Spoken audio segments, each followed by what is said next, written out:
Dans la Jérusalem biblique, sur le site du noble sanctuaire ou mont du Temple, se déroule l'une des toutes premières histoires jamais écrites. Une histoire poignante. Celle d'un père, Abraham, à qui Dieu ordonne de sacrifier son fils.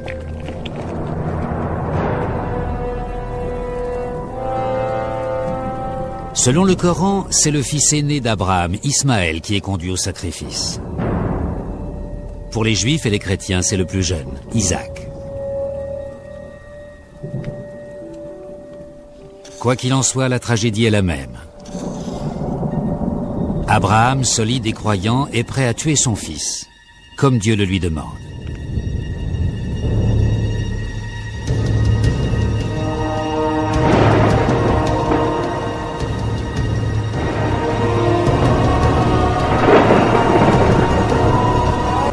Mais grâce à l'intervention in extremis de Dieu, ce sacrifice n'aura pas lieu.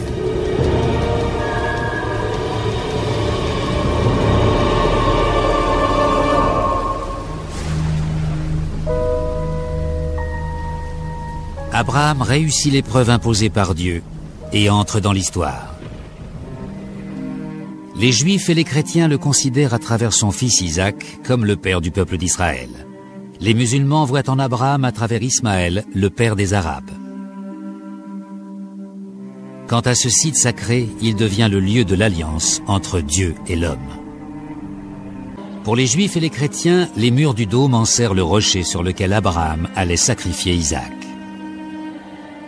Pour les musulmans, c'est le point d'où Mahomet aurait gravi l'échelle, le menant aux cieux.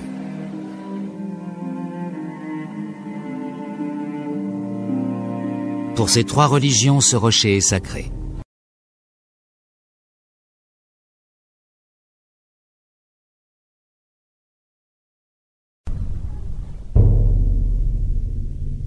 Les Juifs affirment que c'est sur le mont du Temple qu'Abraham a failli sacrifier Isaac.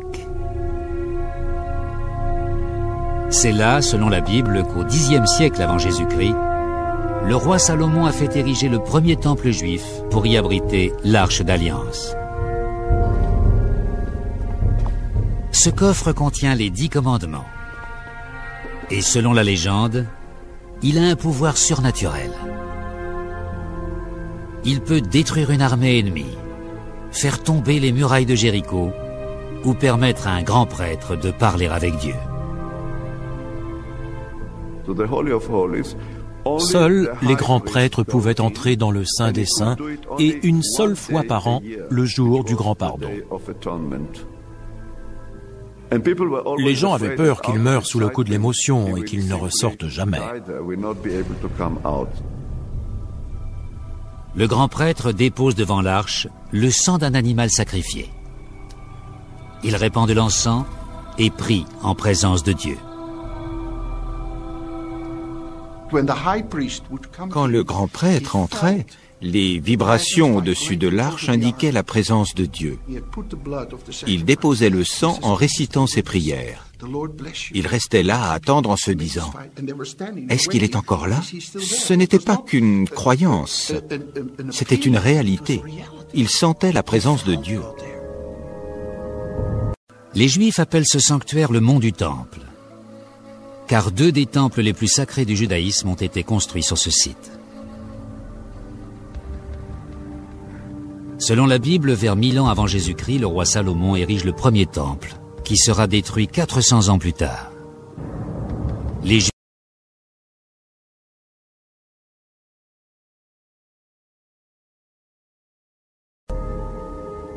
En 586 avant Jésus-Christ, les Babyloniens détruisent le premier temple de Jérusalem.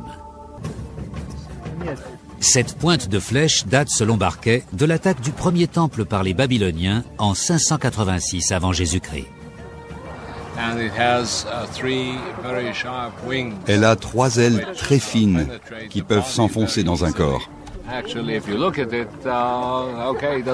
Moi, rien qu'en la regardant, j'imagine les flammes, les combats, et j'entends les bruits de cette bataille qui a détruit le premier temple de Jérusalem.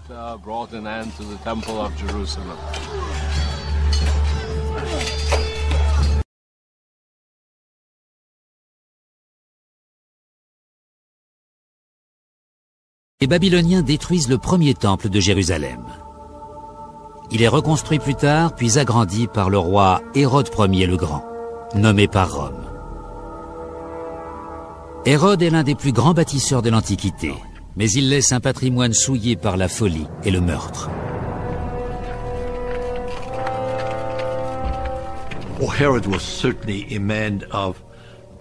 Hérode était certainement un visionnaire. Il voulait construire un temple gigantesque. Mais seul son psychiatre aurait pu dire si c'était pour des raisons politiques nationales ou pour impressionner les Romains.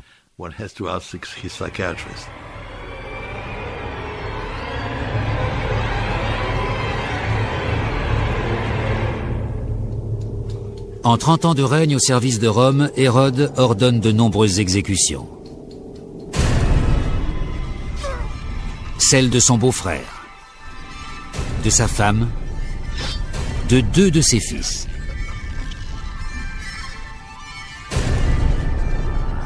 C'est peut-être à cause de l'exécution de ses fils que la Bible lui attribue le massacre des innocents.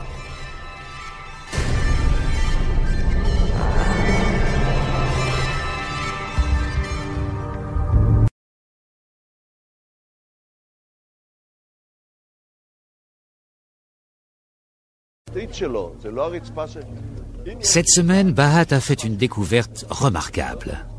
Un bain rituel où le juif le plus célèbre de l'histoire s'est peut-être purifié. Jésus-Christ est venu plusieurs fois à Jérusalem au mont du Temple. Quand on arrive de Galilée couvert de poussière, on doit se purifier avant d'aller au Temple. Donc, il a dû utiliser un bain rituel juif.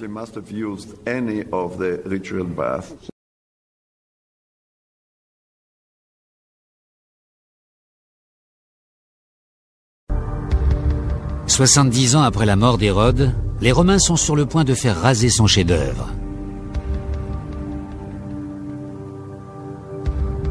En effet, en 66 après Jésus-Christ, la colère des Juifs contre la loi romaine se transforme en rébellion.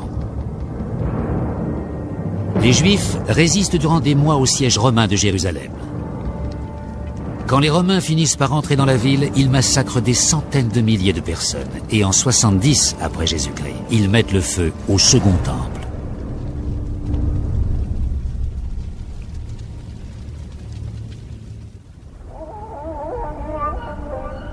Mais la plus grande structure du complexe d'Hérode, le mont du Temple, résiste à l'ennemi et au temps.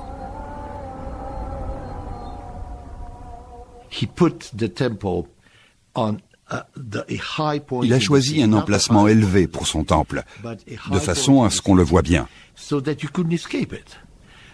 Et le dôme du rocher bénéficie de cette exposition. Il est visible de partout où qu'on soit dans la ville, à part au nord. Impossible de le rater. L'un des vestiges du temple d'Hérode est le mur occidental, ou mur des Lamentations, au sud-ouest du noble sanctuaire musulman. C'est ici que les Juifs viennent pleurer la destruction des temples et s'adresser à Dieu. Quand on touche ce mur, quand on prie devant ce mur, nos prières vont directement à Dieu.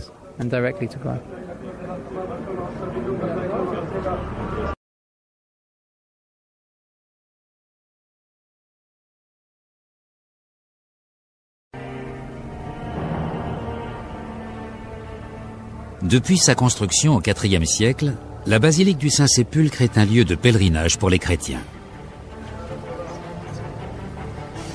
Quelque temps après la mort de Jésus, ce site a en effet été identifié comme celui de sa crucifixion, le Golgotha.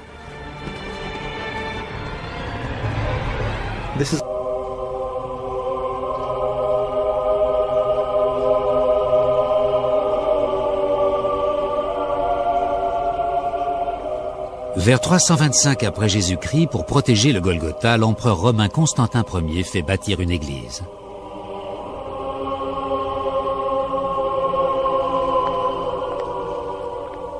L'église contient une tombe qui, selon l'impératrice Hélène, la mère de Constantin, est celle de Jésus.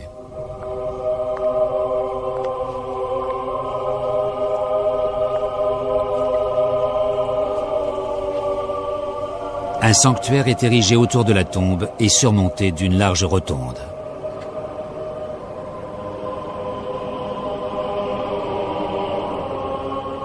Pour les chrétiens, l'important, c'est ce qui s'est passé dans la tombe.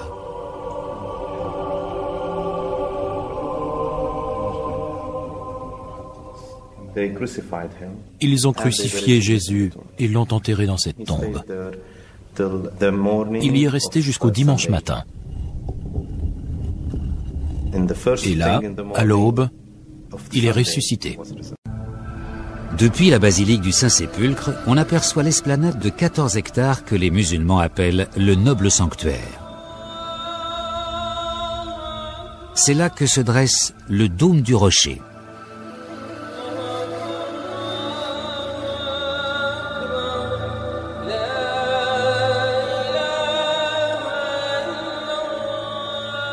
Des récits datant de 1000 ans et plus témoignent du caractère sacré du rocher abrité par cet édifice pour l'islam, le judaïsme et le christianisme.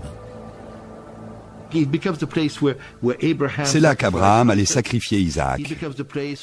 C'est là que Jacob a vu descendre l'échelle. On dit que Moïse est venu ici. C'est un endroit auquel des personnages ou des événements religieux sont associés.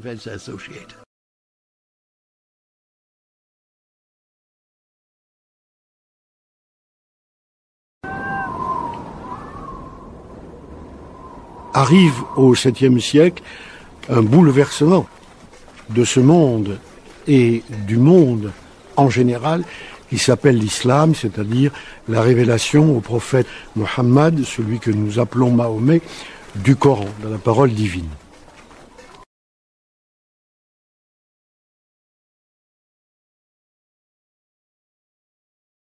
Considérant ce site comme le lieu de départ du fameux voyage nocturne du prophète Mahomet.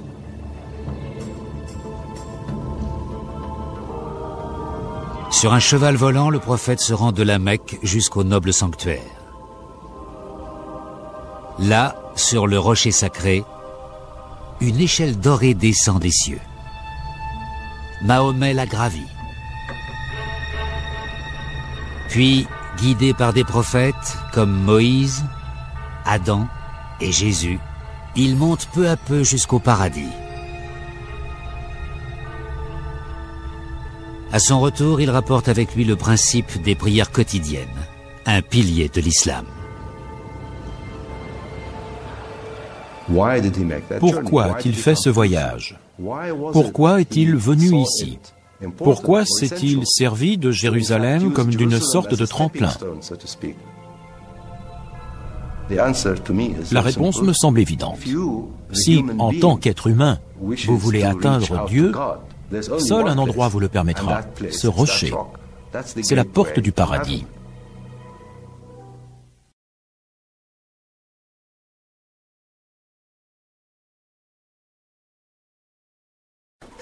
Et dès la fin de la vie du prophète, c'est-à-dire dès les années 630, et avec ce que l'on appelle les califes inspirés, les 4 premiers successeurs de Muhammad, se produit un immense déferlement des armées musulmanes sur le monde. Ils arrivent et disent aux populations, nous sommes d'Arabie, mais nous sommes une nouvelle religion. Nous combattons pour une religion. Donc nous ne sommes pas venus pour vous spolier. Et cette religion, qu'est-ce qu'elle dit? Elle n'est pas opposée à vos religions. Mieux que ça. Cette religion, elle ne fait que prolonger vos religions, vous, messieurs les chrétiens et les juifs.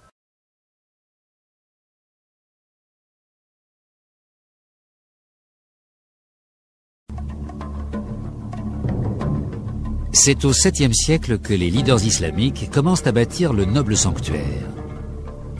Mais pourquoi le construire à Jérusalem sur d'anciennes ruines juives? Il y a 2 raisons à cela. D'une part, à l'origine, les musulmans priaient en direction de Jérusalem. D'autre part, au 7e siècle, les chrétiens et les juifs pensaient que la fin du monde était proche et qu'elle se produirait à Jérusalem.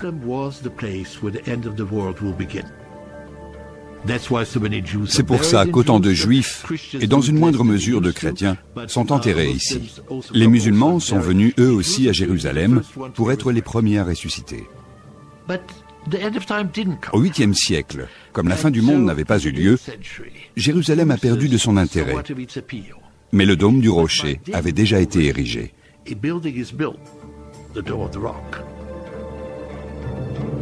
Le dôme du rocher est l'un des premiers édifices bâtis ici.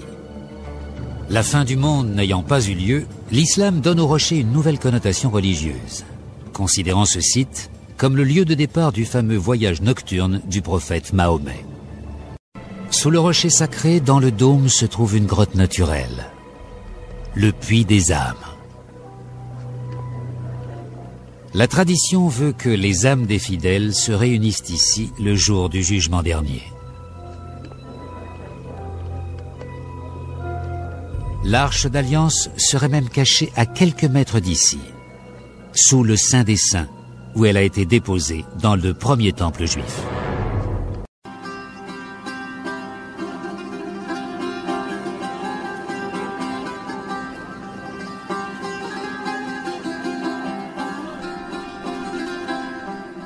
Les architectes du noble sanctuaire ont probablement choisi un dôme pour concurrencer la basilique du Saint-Sépulcre non loin de là.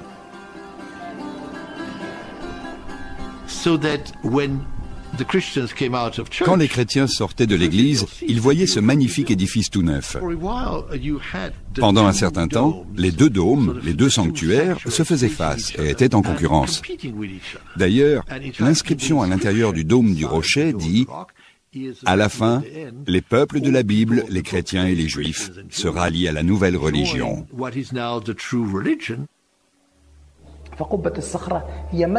Les décorations et les mosaïques du dôme du rocher en font une école de l'art islamique.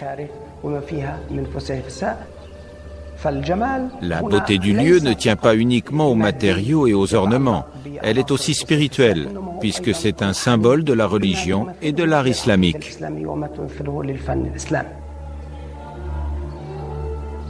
Cette beauté se serait ternie depuis longtemps sans une restauration régulière. Pour Youssouf Natché et le personnel du noble sanctuaire, veiller sur les monuments sacrés est plus qu'un travail.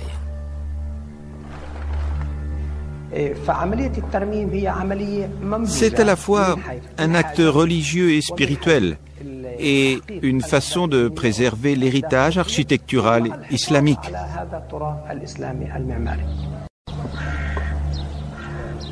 La troisième mosquée la plus sacrée de l'islam est celle d'Al-Aqsa.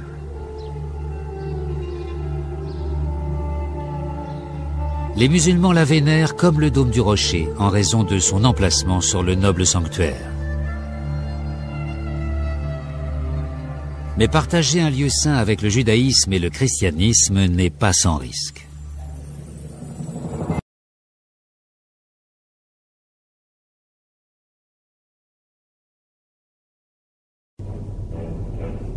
Au XIIe siècle, une fraternité chrétienne aurait creusé dans le puits des âmes à la recherche de l'arche au pouvoir mystérieux. On les appelait les Templiers, en référence au temple de Salomon. À la fois moines et soldats, ils assistent à l'office avant les batailles.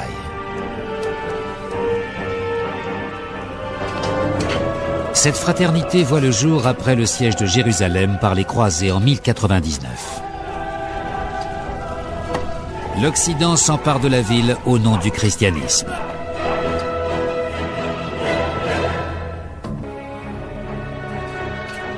Les croisés chrétiens auraient même massacré tous les musulmans et les juifs de la ville.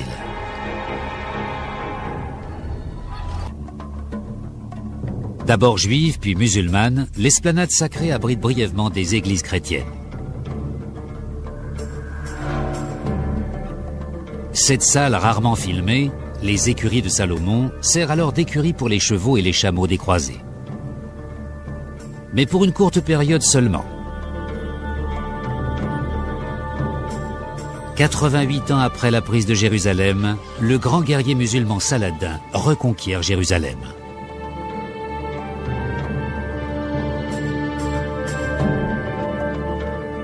Longtemps préservée, les écuries de Salomon viennent d'être converties en une mosquée, la mosquée Marwani.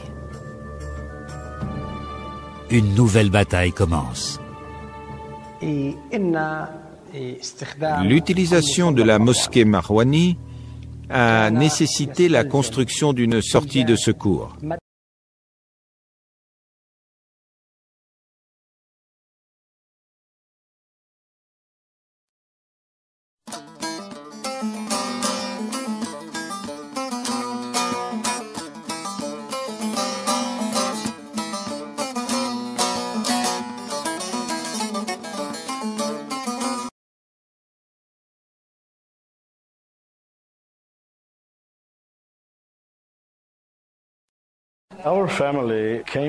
Notre famille est arrivée dans la vieille ville de Jérusalem en 1812. On est la 9e génération et on espère vivre et être heureux ici pendant de longues années.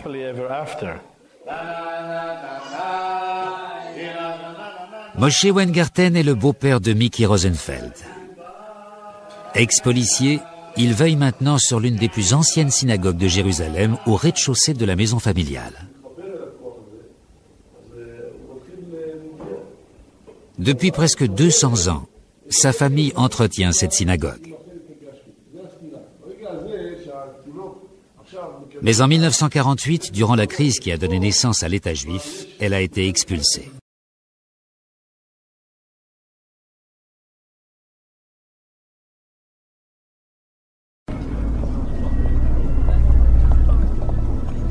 Des décennies plus tôt, les Juifs fuyant les persécutions en Europe et dans le monde émigrent en Palestine.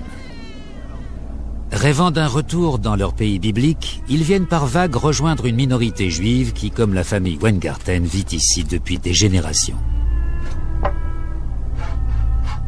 Beaucoup d'Arabes, alors en majorité ici, s'inquiètent de la multiplication des colonies juives. Les tensions font place aux émeutes et à la violence.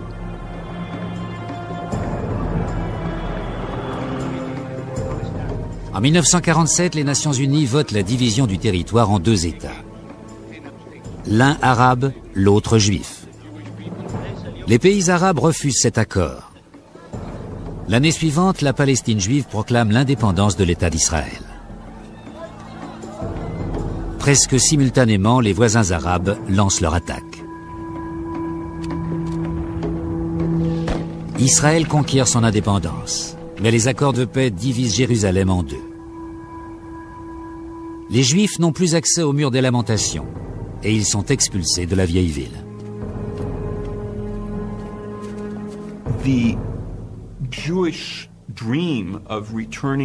Les Juifs avaient à moitié réalisé leur rêve de retour au pays et d'indépendance. Ils avaient leur État.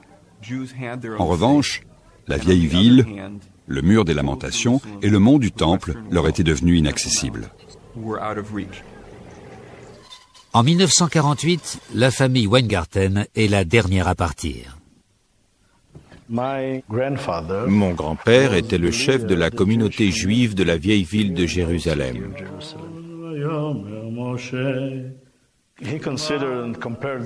Il considérait que le capitaine d'un navire qui coule doit être le dernier à partir.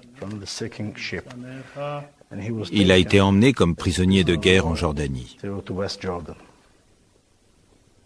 Les Weingarten perdent leur maison. Mais 19 ans plus tard, après une nouvelle guerre, ils reviennent. Ils n'en gardent aucune rancune. À Jérusalem, avant 1948, les Arabes et les Juifs cohabitaient en paix. Depuis 200 ans, ma famille a toujours entretenu de bonnes relations avec nos voisins arabes. On est amis, on s'entraide quand on le peut. La Torah, texte fondateur du judaïsme, appelle d'ailleurs à la paix entre voisins. La première règle est d'aimer son prochain, son voisin, autant que l'on s'aime soi-même.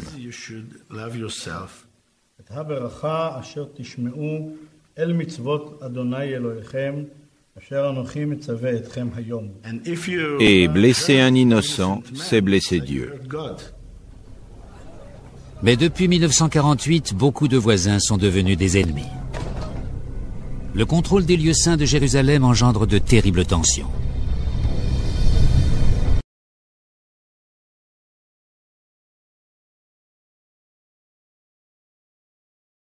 Depuis la guerre des 6 jours en 1967, Israël contrôle militairement la Cisjordanie, la bande de Gaza et Jérusalem-Est, peuplée en majorité de Palestiniens. En 1969, l'Australien Michael Dennis Rohan met le feu à la mosquée Al-Aqsa. Son objectif, raser l'esplanade des mosquées pour y construire le 3e temple juif.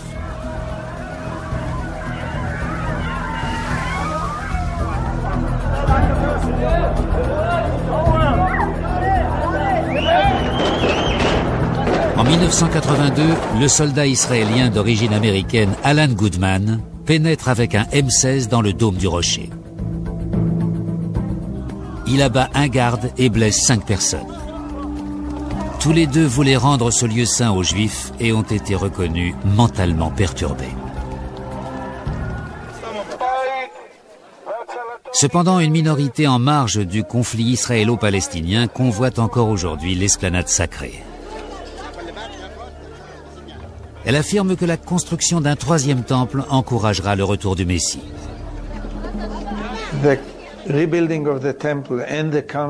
La reconstruction du temple et le retour du Messie sont le couronnement de l'époque messianique. Dans Exode 19, versets 5 et 6, la parole de Dieu à Israël est très claire. Ils me feront un sanctuaire et j'habiterai au milieu d'eux. C'est un commandement essentiel pour le peuple juif. Les Juifs ne sont pas les seuls à vouloir un 3e temple. Les chrétiens attendent eux aussi le retour de leur Messie sur le mont du Temple. Dieu est parti lorsque sa maison a été détruite. Et je peux vous en donner la preuve. Les musulmans marchaient sur la colline en hurlant « Massacrez les Juifs, tuez-les tous !» Ils auraient dû être punis pour s'être attaqués aux Juifs sur le mont du Temple. Ce qui veut dire que ce n'est plus un lieu saint, Dieu est parti. Ce n'est pas Jérusalem. Jérusalem, c'est l'endroit où il va revenir. Et même si les rabbins et les prêtres divergent sur l'identité du Messie, on est tous d'accord pour dire que seul le Messie peut sauver le monde de sa propre destruction.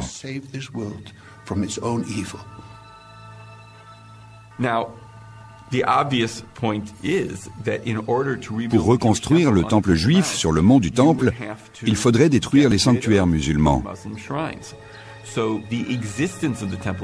L'existence de ce mouvement des fidèles du mont du Temple confirme les craintes musulmanes d'une destruction de ces sanctuaires par les Juifs. La crainte de la destruction explique pourquoi les non-musulmans ont si peu l'occasion de voir les magnifiques et légendaires salles de l'esplanade des mosquées. Si les musulmans revendiquent le lieu saint en le plaçant au cœur du conflit, c'est parce que leurs édifices religieux se dressent sur cette esplanade depuis 1300 ans. Plus longtemps que ne le sont restés les temples juifs. Aujourd'hui encore, le nom de cette esplanade suscite les débats. Les Arabes appellent ce site Al-Haram al-Sharif, mais Dieu l'a baptisé le mont du Temple. Beaucoup de Juifs continuent d'appeler le noble sanctuaire Mont du Temple, alors qu'il abrite des édifices islamiques et arabes.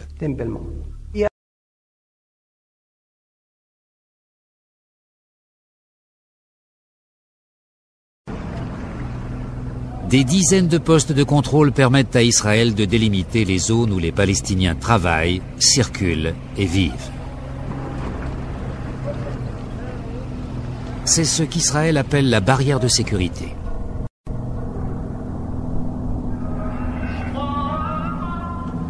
Beaucoup de Palestiniens l'ont baptisé le mur de l'apartheid. Il s'agit d'un réseau de clôtures en métal et de murs de béton, parfois hauts de 8 mètres. Il s'étend en Cisjordanie, le long de la frontière avec Israël, et à travers Jérusalem-Est. Ce mur n'a pas toujours existé. Il a été construit pour empêcher les attentats suicides en Israël, qui ont augmenté après les affrontements entre Palestiniens et Israéliens au sujet du contrôle des lieux saints de Jérusalem. En l'an 2000, après l'échec des accords de paix de Camp David III, la question fondamentale est qui va gérer l'esplanade des mosquées ou mont du Temple?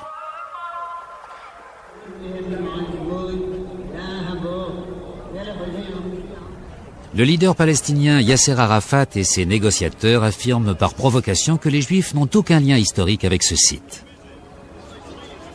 Ariel Sharon, alors leader de l'opposition israélienne, se rend sur l'esplanade sous haute sécurité.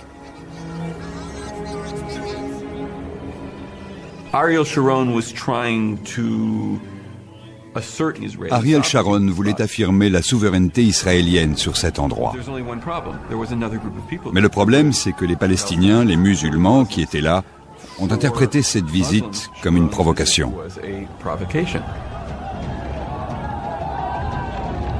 L'émeute qui s'ensuit déclenche la seconde intifada.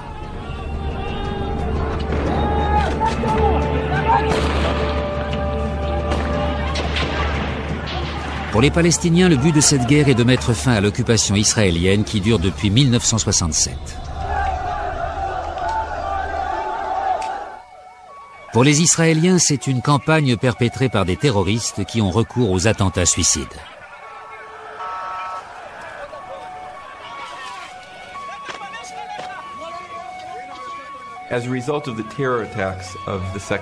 Après les attentats suicides de la seconde intifada dans les villes israéliennes, le gouvernement israélien a érigé un mur entre les Palestiniens de Cisjordanie et Israël.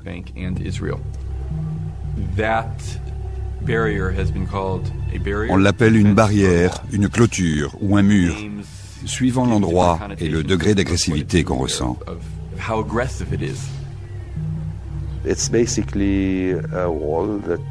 C'est en réalité un mur qui emprisonne les Palestiniens dans de grandes cages, sous étroite surveillance. Les Palestiniens peuvent uniquement circuler dans certaines directions, à certaines heures, tout ça sous le contrôle de l'armée. Ce n'est pas une minuscule prison, c'est un ensemble de prisons. Cette mesure semble pourtant avoir réduit le nombre d'attentats suicides. En 2002, 60 attentats suicides ont touché le pays. En 2005, 7 seulement. En ce qui nous concerne, si le terrorisme disparaît, il n'y a rien qui nous empêche d'enlever cette barrière de sécurité. Mais pour l'instant, elle est nécessaire, puisqu'elle permet de sauver des vies.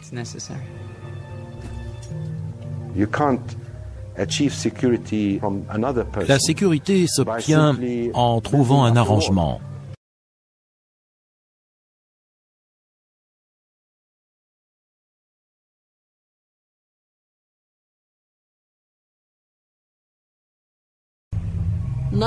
Rien ne me fera partir d'ici. Je suis née ici et je ne partirai pas. Dès que j'ai terminé mes études aux États-Unis, je suis revenue ici. Jérusalem, c'est chez moi. J'ai voyagé au Japon, en Chine, en Angleterre, en Hollande, mais rien ne vaut Jérusalem.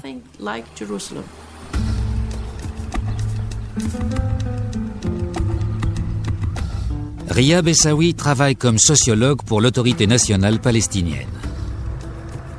Son quartier de Jérusalem-Est était autrefois un village tranquille.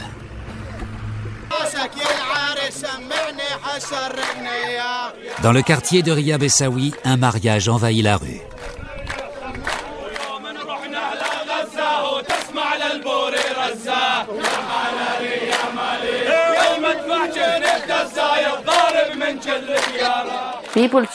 Les gens devraient discuter, régler leurs problèmes. La guerre n'apportera rien. Je ne veux pas me venger. Je ne veux plus qu'on tue, qu'on emprisonne des gens. Je ne veux pas que mon fils souffre ou aille un jour en prison.